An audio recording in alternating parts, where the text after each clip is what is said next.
Daily news, breaking news, everyday news on Prince Miller Entertainment TV. Today is the 23rd of October 2025. Remember guys to like, share, comment and follow us on all our social media platforms. So guys, Anzi Shirino Zongofa and is business partners Moses Mpofu and Chimombe were found guilty on Wednesday 22nd of October of defrauding the agriculture ministry of $7 million through a non-existent company in a $87 million gold supply tender. The pair who appeared before Justice Pisirai Ngwenda had pleaded not guilty and now await sentencing on 31 October. Mpofu denied the charges, insisting the dispute was a civil matter and that the state should have charged their company, Black Tech, rather than him personally. Chimombe also denied any wrongdoing, saying he was only involved as a member of a black empowerment pressure group and had no part in the failed deal. Their lawyers argued that the two men had been unfairly targeted by their former business partner, Whitney Jivayo. Jivayo accused them of leaking audio recordings in which he allegedly admitted bribing several government officials to secure contracts for supplying election materials, naming such figures as a Chief Cabinet Secretary Martin Rushawaya, former Central Intelligence Organization head Isaac Moyo, and Zimbabwe Electoral Commission Chairperson Justice Priscilla Chigumba. Jivayo has publicly claimed the men could face 20 years in jail. Justice Ngwenda said the pair had acted in common purpose and shared the guilt. Ngwenda said a company is just a person in terms of the law. It's really not a natural person created by God. It being a fiction, you can't touch it. It does not have a brain of its own. It does not think or act on its own. So it's very difficult to separate the acts of a company from the acts of the person who represents it. Mpofu must have been aware of his obligation. He submitted a bid which contained falsified information which confirms what he was liable.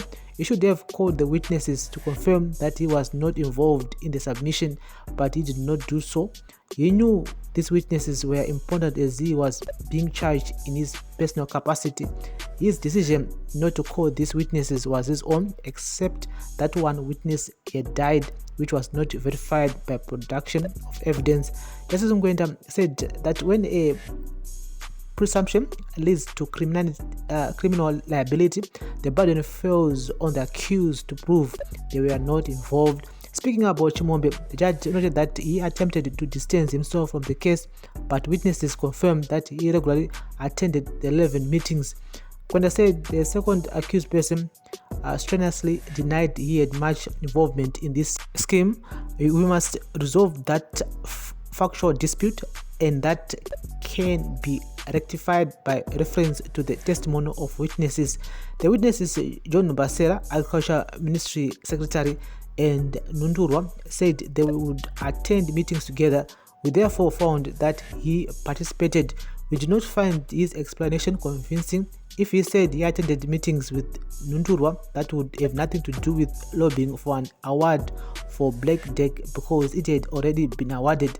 Justice Ngwenda dismissed Chimombe's claim that he attended the meetings only to resolve disputes as part of the Economic Empowerment Group, EEG.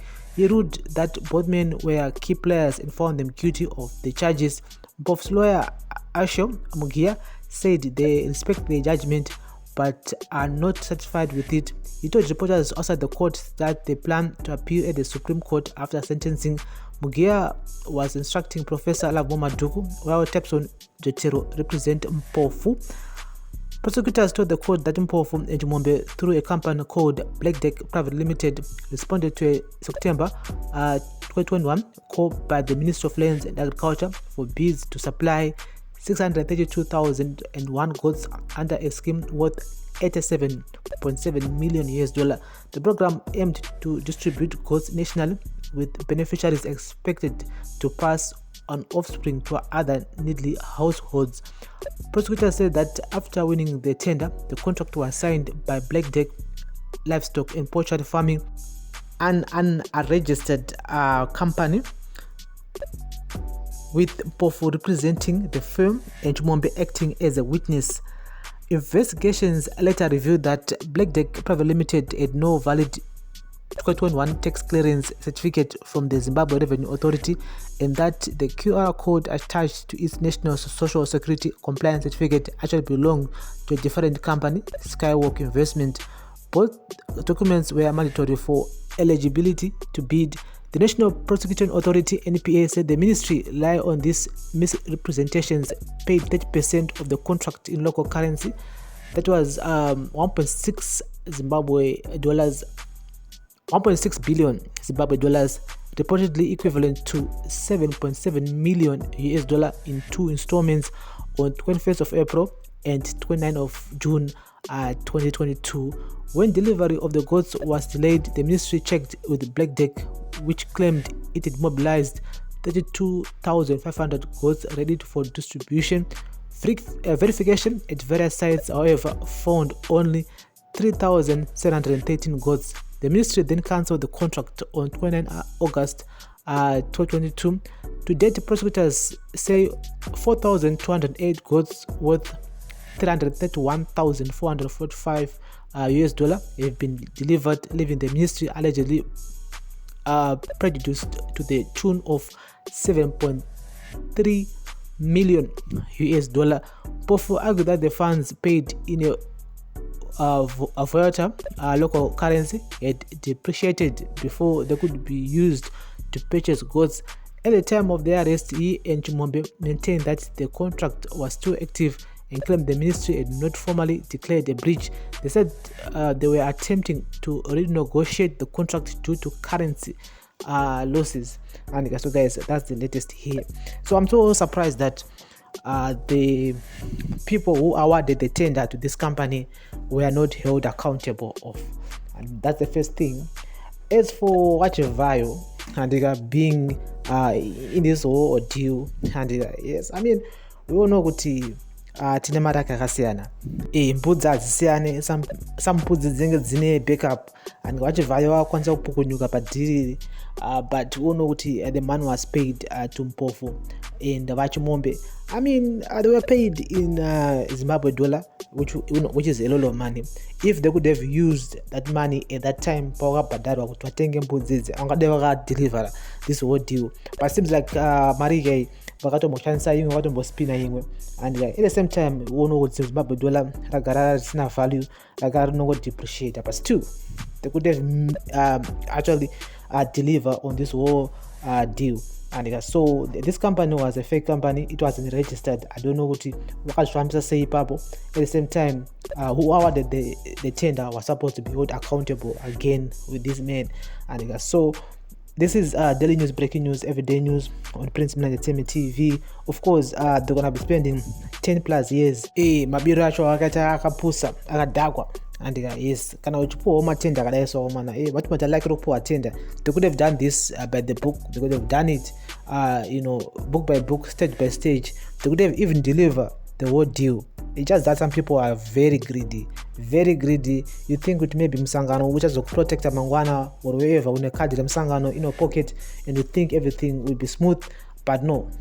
Some of the deals you need to do it by the book. You need to deliver. Yes, you can, just be an honest person. About the Ramari unzi, tenga mbudzi, wesa profit yako, of course. Just do the whole thing. Book by book. Tenga mbudzi what deliver. I mean, this deal was worth $87 million. And these guys, they could not deliver. $87 million. I mean, this money can change your life. It's a lot of money. They could have delivered the goods and they could have made money too. But they're too greedy. Wapo was 7 million out of 87 million.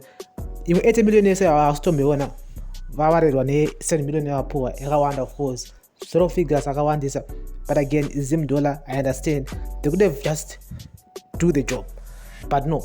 The guys decided to buy small goods. I mean 3,000 something out of I delivered almost tens of thousands of goods.